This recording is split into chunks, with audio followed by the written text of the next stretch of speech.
ಅಂತ ಹೇಳ್ತಾ ಅವ್ರಿಗೆ ಮೈಕ್ ಹ್ಯಾಂಡ್ ಓವರ್ ಮಾಡ್ತಾ ಇದ್ದೀನಿ ಚಪ್ಪಾಳೆ ಮೂಲಕ.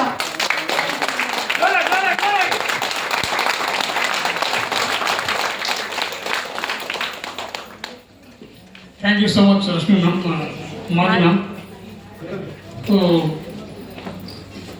ఇక్కడ తెలుగు ఎంతమందికి అర్థమవుతుంది? సో 60% అర్థమవుతా ఉంది తెలుగు. ఓకే, తెలుగు అండ్ కన్నడ కూడా నేను మిక్స్ చేస్తాను. యాక్చువల్గా నా పేరు డాక్టర్ మహబూబ్ బాషా, నేను పడమల నుంచి వచ్చాను, ఆంధ్ర. సో కన్నడ కొంచెం మాట్లాడతాను, బట్ కొంచెం తక్కువ వస్తుంది. Okay right sir. ಸರಿ, ಸೊ ಇವಾಗ ಟೆಸ್ಟ್ ಮೋನೀಸ್ ಅಂದರೆ ನಂದು ಕ್ಲಿನಿಕ್ ಇದೆ.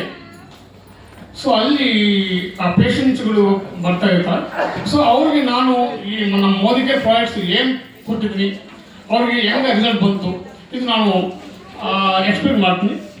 ಫಸ್ಟ್ ಆಫ್ ಆಲ್ ಒಬ್ಬ ಹುಡುಗ ಚಂದ್ರ ಅಂತ, ಅವರು ನಮ್ಮ ಮನೆ ಹತ್ರ ಇದ್ದರು.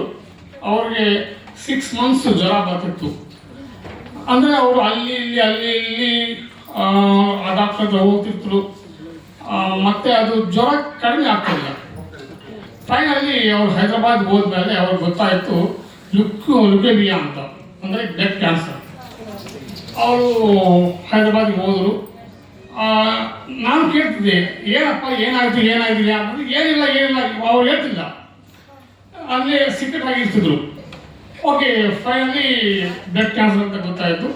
ಅವರು ಹೈದರಾಬಾದ್ ಹೋಗಿ ಒಂದು ಹಾಸ್ಪಿಟಲಲ್ಲಿ ಕೀಮೋಥೆರಪಿ ಆ್ಯಂಡ್ ರೇಡಿಯೋಥೆರಪಿ ಎಲ್ಲ ಮಾಡ್ತಿದ್ರು. ಸೊ ಅವಾಗ ಏನಾಯ್ತಂದರೆ, ಈ ಕೀಮೋಥೆರಪಿ ರೇಡಿಯೋಥೆರಪಿ ಮಾಡುವಾಗ ಅವ್ರಿಗೆ ಸೈಡ್ ಎಫೆಕ್ಟ್ಸು ಜಾಸ್ತಿ ಬರ್ತಿತ್ತು. ಅವ್ರ ಸೈಡ್ ಎಫೆಕ್ಟ್ಸ್ ಏನಂದರೆ, ಈ ಕೂದಲು ಎಲ್ಲ ಕಂಪ್ಲೀಟ್ ಹೋದ್ವು, ಮತ್ತು ಐಬ್ರೋಸ್ ಹೋದ್ವು, ಮತ್ತು ಮುಖ ಏನಂದರೆ ಇಷ್ಟು ದಪ್ಪ ಆಯಿತು, ಮತ್ತು ಇದು ಹೊಟ್ಟೆ ಏನಂದರೆ ಹೊಟ್ಟೆ ಇಷ್ಟು ದಪ್ಪ ಆಯಿತು, ಮೋಷನ್ ಬರಲ್ಲ, ಮತ್ತು ಇದೇನು ನೀ ಜಾಯಿಂಟ್ಸ್ ಎಲ್ಲ ಸ್ಟಿಫ್ ಆಯಿತು. ಸೊ ಏನಾಗ್ತಾ ಇಲ್ಲ. ಅವರು ವಾಶ್ರೂಮ್ಗೆ ಹೋಗ್ಬೇಕಂದ್ರೆ ಅವರಮ್ಮ ಕೈ ಇಟ್ಕೊಂಡು ಹೋದರೆ ವಾಶ್ರೂಮ್ ಅಷ್ಟುವರೆಗೆ ಹೋದರೆ ಮತ್ತೆ ಅಲ್ಲಿ ಬಿದ್ದೋಗ್ತಾರೆ. ಸೊ ಇದು ಅವ್ರದ್ದು ಪ್ರಾಬ್ಲಮ್ ಇತ್ತು. ಮತ್ತು ಅದು ರೇಡಿಯೋಥೆರಪಿ ಒಂದು ಮಾಡ್ತಿದ್ರು.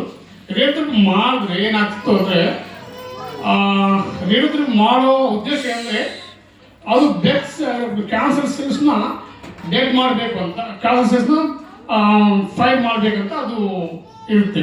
ಅದರ ಜೊತೆಯಲ್ಲಿ ವೈಟ್ ಬ್ಲಡ್ ಸೆಲ್ಸೂ ಸ್ಪಾಯ್ಲ್ ಆಗ್ತಾ ಇದ್ದಾವ. ಸೊ ಅವಾಗ ಏನಾಯ್ತು ಅಂದರೆ, ಈ ವೈಟ್ ಬ್ಲಡ್ ಸೆಲ್ಸ್ ಕೌಂಟು ಭಾಳ ಕಡಿಮೆ ಆಯಿತು. ಭಾಳ ಕಡಿಮೆ ಅಂದರೆ 1700 ಬಂತು. ಆವಾಗ ಡಾಕ್ಟರ್ ಹೇಳಿದ್ರು, ನಿನಗೆ ಇವಾಗ ನಾವು ಈ ಕೀಮೋಥೆರಪಿ ರೇಡಿಯೋಥೆರಪಿ ಕೊಡೋಕೆ ಆಗಲ್ಲ. ಏನಂದರೆ ಇನ್ನೂ ಕಮ್ಮಿ ಆದರೆ ಅದು ನೀನು ಉಳಿಯೋದೇ ಇಲ್ಲ. ಸೊ ಅದಕ್ಕೋಸ್ಕರ ನಾವು ರೇಡಿಯೋಥೆರಪಿ ಮಾಡೋಕ್ಕಾಗಲ್ಲ ಅಂತ ಅವ್ರು ಹೇಳಿದ್ರು.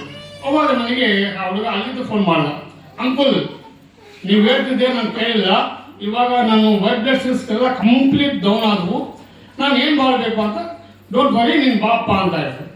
ಅವ್ರಿಗೆ ನಾನು ಇಂಟ್ರಾಕ್ಟ್ ಆ್ಯಕ್ಚುಲಿ ನಾರ್ಮಲ್ ಪೀಪಲ್ಗೆ ಒಂದು ದಿನಕ್ಕೆ 1 ಇಂಟ್ರಾಕ್ಟ್ ಕೊಡಬೇಕು. ಬಟ್ ನಾನು ದಿನಕ್ಕೆ 2 ಇಂಟ್ರಾಕ್ಟ್ ಕೊಡ್ತೀನಿ.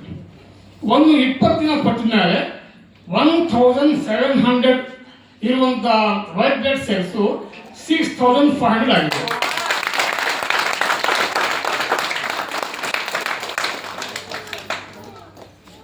ಅದೊಂದು ರಿಪೋರ್ಟ್ ಇದೆ, ಅದು ರಿಪೋರ್ಟ್ ನಾನು ತೋರಿಸ್ತೀನಿ. ಈಗ ಜಸ್ಟ್ ಜೂಮ್ ಮಾಡಿದ್ರೆ ಇದು ಡೇಟ್ ಅಂದರೆ October 7 ಇಲ್ಲಿ 14ನಲ್ಲಿ ಇಲ್ಲಿ ನೋಡ್ರಿ. ಇದು WBC ಕೌಂಟು 2700, 2700 2700 ಇದ್ದು. ಮತ್ತೆ 20 ಡೇ ಆಫ್ಟರ್ 20 ಡೇಸ್ ಇದು ತೋರಿಸ್ರಿ. ಸೊ WBC ಕೌಂಟ್ ಯಾವಾಗ 27 ಅಕ್ಟೋಬರ್ ಎಷ್ಟು ಬಂತು? 6400 ಬಂತು. ಸೊ ಇದು ಓನ್ಲಿ ಇಂಟ್ರಾಕ್ಟ್ ನಾನು ಕೊಟ್ಟಿದ್ದೀನಿ. 20 ಡೇಸಲ್ಲಿ ರಿಸಲ್ಟ್ ಬಂದು ಮತ್ತೆ ಅಲ್ಲಿ ಡಾಕ್ಟರ್ ಅವ್ರನ್ನ ಕೇಳಿದ್ರು, ಏನಪ್ಪ ಏನಾಯಿತು 20 ಡೇಸಲ್ಲಿ ಏನು ಮಾಡಿದ್ರಿ ನೀವು? ಅಂತ ಹೇಳಿದ್ರೆ ಅವರೆಲ್ಲ ಹೇಳಿದ್ರು. ಮತ್ತೆ ಅದೇ ಟ್ರೀಟ್ಮೆಂಟು ಅವರೆಲ್ಲರಿಗೆ ಕೊಟ್ಟಿದ್ರು. ಸೊ ಅದು ಹಂಗೆ ಕಂಟಿನ್ಯೂ ಆಯಿತು. ಇವಾಗ ಆ ಹುಡುಗ ಮ್ಯಾರೇಜ್ ಮಾಡ್ಕೊಂಡು ವೈಜಾಗ್ನಲ್ಲಿ ಇದ್ದಾನೆ. ಅವನು ನಾನು ಡೌನ್ ಆಗಿರೋದು.